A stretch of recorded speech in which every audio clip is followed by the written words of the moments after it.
বন্ধুরা, ভারতের প্রধানমন্ত্রী মোদি এখন রাশিয়ার রাষ্ট্রপতি পুতিনের সঙ্গে এখন আর কোনো সাক্ষাৎ করবেন না। এই খবরটা আমেরিকা এমনভাবে ব্রেক করে যেন ভারত আমেরিকার অ্যালায়েন্স তৈরি হচ্ছে। এই খবরটা খতিয়েও দেখা হয়নি, তার আগেই আমেরিকা ভারতের সঙ্গে বড় গেম খেলে দিয়েছে। আসলে আমেরিকা ভারতের ওপর স্যাংশন লাগিয়ে দিয়েছে। এই স্যাংশন উত্তর কোরিয়াকে সাহায্য করার অপরাধে লাগানো হয়েছে। নর্থ কোরিয়া অনবরত বিশ্বে নিজের বিচিত্র বিচিত্র কাজের জন্য সর্বদা চর্চায় থাকে। নর্থ কোরিয়াতে অন্তর্মহাদ্বীপ ব্যালিস্টিক মিসাইলের পরীক্ষা করা তো সামান্য ব্যাপার হয়ে গেছে। ওদিকে নর্থ কোরিয়া অনবরত দক্ষিণ কোরিয়াকে যুদ্ধের হুমকি দেয়, কিন্তু দক্ষিণ কোরিয়াকে আমেরিকার এক প্রো অ্যালায়েন্স বলে মনে করা হয়। দক্ষিণ কোরিয়ার ওপর হামলা করার মানে আমেরিকার সেনা দক্ষিণ কোরিয়ার তরফ থেকে লড়ার জন্য যুদ্ধে নামতে পারে। এই কারণেই আমেরিকা ওদিকে ভারত নর্থ কোরিয়ার সঙ্গে কোনো বিশেষ সম্পর্ক রাখে না। স্বতন্ত্রভাবে ভারত নর্থ কোরিয়ার থেকে বেশি ইম্পোর্ট এক্সপোর্টও করে না, কিন্তু তাও আমেরিকা ভারতের ওপর একটা স্যাংশন লাগিয়ে দিয়েছে। এই স্যাংশন ভারতের এক নাগরিকের ওপর লাগানো হয়েছে।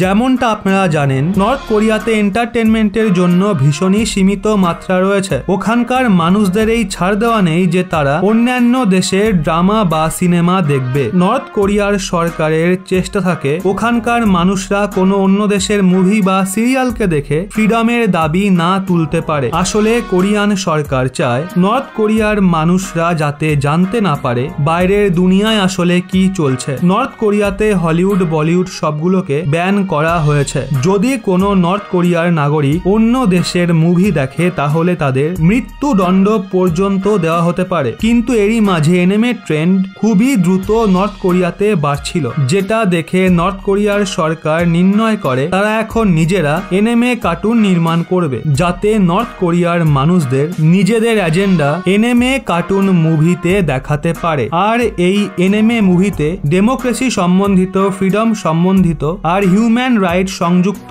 কোনো ভিজুয়ালস থাকবে না। আসলে উত্তর কোরিয়ার মানুষরা তাদের হিউম্যান রাইটস কি, ডেমোক্রেসি কি, এই সবকিছু আজ পর্যন্ত জানে না, কিন্তু এর প্রোডাকশনে তাদের অন্য কোনো দেশের প্রয়োজনীয়তা ছিল। তো এই প্রয়োজনীয়তাকে পূরণ করার জন্যই ভারতের দীপক সুভাষ যাদব, যে ইন্ডিয়াতে একটা কার্টুন ইন্ডাস্ট্রিকে চালায়, তার সঙ্গে যোগাযোগ করা হয়, তাকে এনিমে মুভি বানানোর জন্য অনুরোধ করা হয়। এর জন্য উত্তর কোরিয়ার কোম্পানি এসিকে দীপক সুভাষের সঙ্গে একসঙ্গে মিলে কাজ করছিল, যার পর আমেরিকা অভিযোগ তোলে এসিকে যে নর্থ কোরিয়ান কোম্পানি রয়েছে সে তাদের ওয়ার্কারদের অনেক কম পয়সা দেয় আর তাদের হিউম্যান রাইটস এর উল্লঙ্ঘন করা হয়েছে। এই কারণেই আমেরিকা প্রতি বছর নর্থ কোরিয়াকে সাহায্য করা নাগরিকদের এবং কোম্পানিগুলোর ওপর স্যাংশন লাগায়। আর ভারতের কেসেও আমেরিকা এটাই করেছে। আমেরিকা ভারতের নাগরিক যার নাম দীপক সুভাষ, তার ওপর স্যাংশন লাগিয়ে দিয়েছে। ওদিকে আমেরিকা যার ওপর এই ধরনের স্যাংশন লাগায় সে কখনো আর আমেরিকার ভিসা পায় না, আমেরিকাতে তার এন্ট্রি আটকে দেওয়া হয়। এখন এখানে এটা জানাও জরুরি, আমেরিকা ভারতের ওপর যে স্যাংশন লাগিয়েছে তার কোনো প্রভাব ভারতের মানুষদের ওপর কি পড়বে? তো এর জবাব হলো না, এটা কেবল একজন ইন্ডিভিজুয়াল ব্যক্তির ওপর লাগানো হয়েছে, যার জন্য ভারতের ওপর এর কোনো প্রভাব পড়বে না। এবার আমরা এগিয়ে যাই আমাদের পরবর্তী খবরের দিকে। আর এই খবর চীনের দুই সবচেয়ে বড় শত্রু ভারত ও জাপানকে নিয়ে রয়েছে। আসলে চীনকে কাবু করার জন্য জাপান ও ভারত দুজনে মিলে সমগ্র এশিয়াকে জেতার জন্য একসাথে এগিয়ে এসছে আর এই শতাব্দীর সবচেয়ে বড় কাজ করতে চলেছে। জাপান টেকনোলজির মামলায় এতটা এগিয়ে রয়েছে যে সেটা আপনাদের আর নতুন করে বলার প্রয়োজন নেই। তো ওদিকে ভারত অনবরত নিজের দক্ষতার বলে আমেরিকা, ফ্রান্সের মতো দেশগুলোকে কড়া টক্কর দিচ্ছে। তো এখন এই দুই শক্তিশালী দেশের একসঙ্গে মিলে বিশ্বের ভিন্ন ভিন্ন দেশে কাজ করা চীনের জন্য সবচেয়ে বড় বিপদ হতে চলেছে। কারণ চীন যেই দেশে ঢোকার চেষ্টা করেছে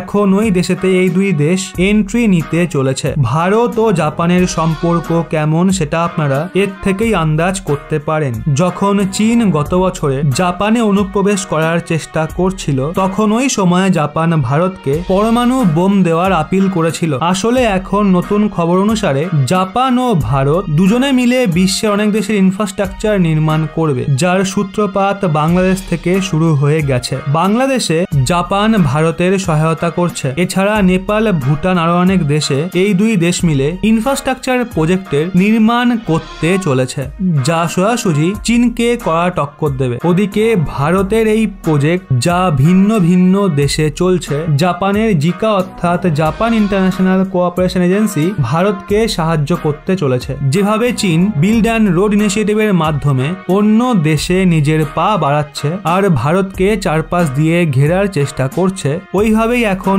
ভারত ও জাপান একসঙ্গে মিলে চীনকে চারপাশ দিয়ে ঘেরার সূত্রপাত করে দিয়েছে। তো বন্ধুরা, আজকের মতো এতটাই। ভারত ও জাপানের বন্ধুত্ব নিয়ে আপনাদের কি মতামত নিচে কমেন্টে অবশ্যই জানান।